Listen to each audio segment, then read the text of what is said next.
Imagine standing in the middle of a theme park, thousands of people rushing past you in a blur, and realizing you have absolutely no plan. The average American family drops over $6,000 on a Walt Disney World vacation. That massive price tag creates an intense pressure to do it all. You suddenly feel this panic to purchase every single available upgrade just to make sure the trip is worth the cost. Because what you are desperately trying to protect is that classic Disney experience, walking freely towards Cinderella Castle without the stress. But the old, free FastPass system is gone. In its place, Disney introduced two separate, highly confusing paid systems.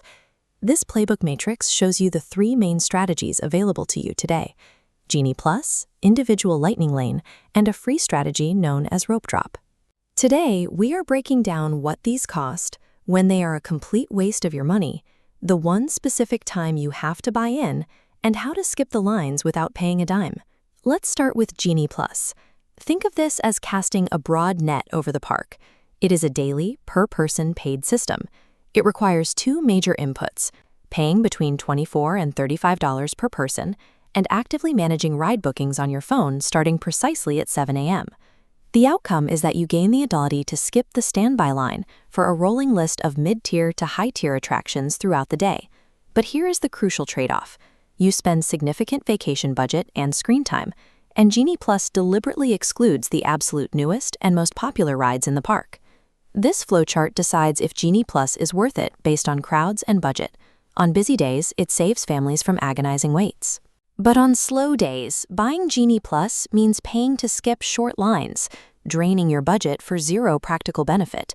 Genie Plus is a highly situational tool, not a mandatory daily tax. Keep your money on the slow days and deploy it strategically when the parks are packed. That brings us to Individual Lightning Lane, or ILL. This is a completely separate, one-off fee required for the park's ultra-premium rides. It operates entirely a la carte, costing an exact rate of $7 to $25 per person per ride. Disney locks their most premium experiences behind this paywall. We are talking about massive scale attractions, like Star Wars: Rise of the Resistance. The same applies to Flight of Passage. These rides exist in a high-demand environment, where everyone is heading to the exact same place. The core outcome of buying an individual Lightning Lane is simple. You successfully bypass massive, grueling 2 to 3 hour standby lines. The trade-off is a high per-ride cost for your family. But the time dividend is huge, buying you back hours to actually enjoy the rest of the park. Here is the definitive verdict. If you are on a budget and buy only one upgrade on your entire trip, you must buy an ILL for the park's biggest ride. It guarantees the memory without wasting half your day. But what if you don't want to pay extra at all? Enter the ultimate 100% free alternative, the magic of Rope Drop. The mechanics are straightforward. You wake up early and physically stand at the park entrance 30 to 45 minutes before the official opening time. When the rope drops, you briskly bypass the crowds and head straight to the most popular ride first. The immediate outcome is walking on to a top-tier attraction with a 15 or 20-minute wait, entirely for free, before the heavy crowds build. This creates a cascading effect. By 11 a.m., you have comfortably completed 3 to 4 major rides with minimal waits.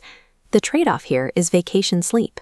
It requires strict family discipline to get out the door, and you do risk early afternoon burnout. Even so, executing a successful rope drop completely eliminates the need to buy Genie Plus for the first few hours of the day. It acts as your ultimate budget protector.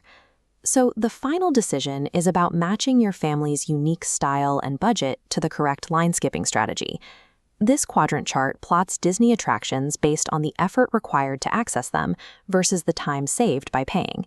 In the top right, Rise of the Resistance and Flight of Passage stand out clearly as high-impact must-buys. If you're a budget-conscious family, follow this blueprint. Skip Genie Plus entirely on slow days and rely heavily on Rope Drop for morning rides.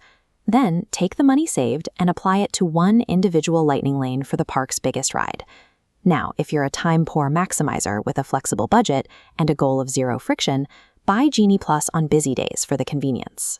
Just accept it won't necessarily yield more rides than a dedicated early riser gets for free. True Disney mastery comes from knowing which upgrades deliver actual value and which ones are simply a waste of your money.